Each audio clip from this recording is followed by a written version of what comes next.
ప్రజల్లో ఈరోజు మనం చేసిన మంచి ఉంది. ఇంటింటికి మనం చేసిన మంచి ఇంకా బ్రతికే ఉంది. ప్రజల్లో ఈరోజు మనం చేసిన పాలన మీద విశ్వసనీయత అనే పదానికి అర్థం ఈ రోజుకి కూడా ప్రజల్లో ఉంది. గడప గడపకు మనం చేసిన మంచి ఇంకా ప్రజల్లో బతికే ఉంది. మరి ఇవన్నీ ఉన్నప్పుడు మళ్ళీ మనం లేయడం కూడా తథ్యం. కాకపోతే కొంచెం టైం పడుతుంది. ఆ టైం ఇవ్వాలి. ఆ టైం ఇచ్చినప్పుడు, అది జరిగినప్పుడు, పాపాలు పండినప్పుడు ఖచ్చితంగా మళ్ళీ మనం పైకి లేస్తాం. ఈ విషయం ప్రతి ఒక్కరం కూడా గుర్తుపెట్టుకోవాలి. ఎందుకు ఈ మాట కూడా చెప్తా ఉన్నానంటే, రాజకీయాలలో అన్నిటికన్నా ముఖ్యమైన అంశం క్యారెక్టర్, విలువలు, విశ్వసనీయత. ఈ పదాలకు అర్థం తెలిసి ఉండడం రాజకీయాలలో చాలా అవసరం. రాజకీయం అంటే ఎల్లవేళలా అధికారమే కాదు. అధికారంలో లేనప్పుడు కష్టాలు ఖచ్చితంగా వస్తాయి. కానీ ఖచ్చితంగా కష్టాలు వచ్చినప్పుడు మనం ఖచ్చితంగా ఏ రకంగా రియాక్ట్ అవుతాం అన్నది మన చేతుల్లో ఉంది. విలువలు, విశ్వసనీయత లేని మనిషిగా రాజకీయాలు చేద్దామా, లేదా కష్టాలు వచ్చినప్పుడు ఆ కష్టాలను ఎదుర్కొని హుందాగా నిలబడుతూ మళ్ళీ 5 సంవత్సరాలు కళ్ళు మూసుకుంటే 5 సంవత్సరాలు అయిపోతాయి, మళ్ళీ 5 సంవత్సరాల తర్వాత మన పాలన వస్తుంది, మన ప్రభుత్వం వస్తుంది, అప్పుడు మళ్ళీ మనమే ఆందోళన ఎక్కుతాం అన్నది కూడా గుర్తుపెట్టుకొని అడుగులు వేస్తామా అన్నది మనలో ప్రతి ఒక్కరూ కూడా ఆలోచన చేసుకోవాలి.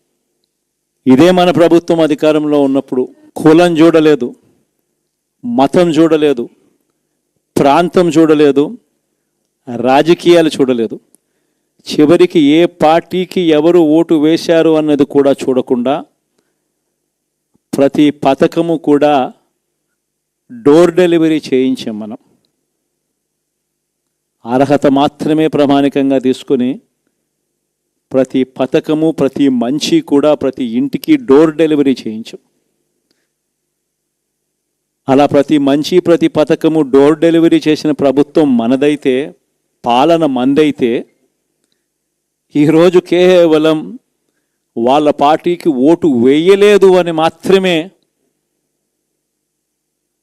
ఓటుకు వేయకపోవడమే పాపం అన్నట్టుగా ఈరోజు రావణ కాష్టం సృష్టిస్తూ ఉన్నారు, విధ్వంసం చేస్తూ ఉన్నారు,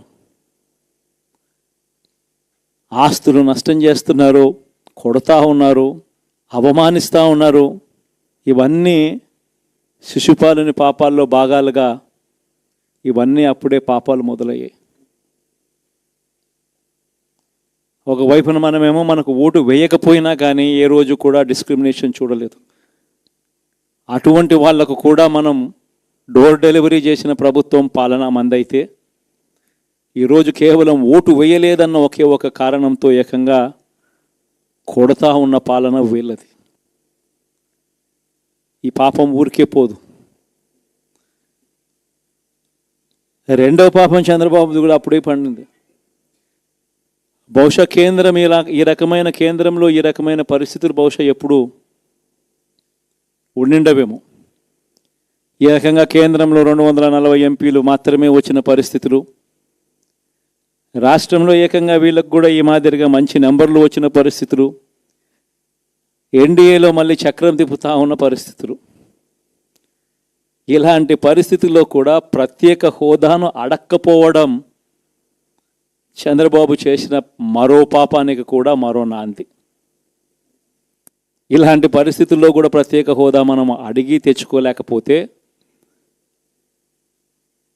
రాష్ట్రంలో ఏ ఒక్క యువకుడు కూడా క్షమించడు చంద్రబాబు నాయుడు. మనం కొంచెం ఈ పాపాలు పండేదాకా మనం గట్టిగా దీన్ని నిలబడగలిగితే, ముందుకు తీసుకొని పోగలిగితే ఈ పోరాటాన్ని ఆటోమేటిక్గా శిశుపాలుని 100 పాపాలు ఫాస్ట్గా ఎరోడ్ అయిపోతాయి. అంటే ప్రతి ఒక్కరూ ఈ విషయాలన్నీ గుర్తుపెట్టుకోమని కోరుతాం. ఎన్ని బహుశా నేను చెప్పేటివన్నీ కూడా మీ అందరికీ కూడా తెలియనేటివి కాదు. కేవలం నేను మీ అందరికీ గుర్తు మాత్రమే చేస్తా ఉన్నా. కష్టాలు రావడం అన్నది సర్వసహజం. కష్టాలు ఇలా మనం ఎదుర్కొని నిలబడడం అన్నది మన చేతుల్లో ఉన్న అంశం అన్నది మాత్రం ఖచ్చితంగా ప్రతి ఒక్కరూ గుర్తుపెట్టుకోమని మీ అందరితో కూడా కోరుతా ఉన్నాను. శాసనసభలో, చట్టసభలో మీ సభే అన్నిటికన్నా ముఖ్యమైన సభ అవుతుంది. ఓటు వేయలేదు అన్న ఒకే ఒక కారణంతో మనుషుల్ని కొడతా ఉన్న పరిస్థితుల్లో, మనుషుల్ని అవమానిస్తూ ఉన్న పరిస్థితుల్లో, మనుషుల్నే బలవంతంగా ఆస్తి నష్టం చేస్తూ ఉన్న పరిస్థితుల్లో ఇక ప్రతిపక్షం ఉన్నది ఒకటే ఒక పార్టీ, ఆ పార్టీకి అవకాశం ఇవ్వాలా అన్న కనీస నైతిక విలువలు వాళ్ళు పాటిస్తారన్న నమ్మకం నాకైతే లేదు. కాబట్టి మీరు చేయాల్సిన పాత్ర గొప్పది, చాలా ఉంది అన్నది మాత్రం గుర్తుపెట్టుకోండి. రాబోయే రోజుల్లో యాక్టివిటీ లెవెల్స్ అనేది ఆటోమేటిక్లీ పెరుగుతాయి. రాష్ట్ర వ్యాప్తంగా ఉన్న కార్యకర్తలందరినీ ఎవరినైతే వాళ్ళు ఇబ్బందులు పెట్టారో ఖచ్చితంగా వాళ్ళందరికీ మనోధైర్యం ఇస్తూ వాళ్ళ గ్రామాలకు వెళ్ళి వాళ్ళకు తోడుగా ఉండే కార్యక్రమాలు చేసే కార్యక్రమాలు జరుగుతాయి. రాబోయే రోజుల్లో ఇంకా టైం గడిచే కొద్దీ ప్రజల్లోకి వెళ్ళే కార్యక్రమాలు ఇంకా ముమ్మరం అవుతూ పోతాయి. చివరికి ప్రజల్లోనే ఉంటాం.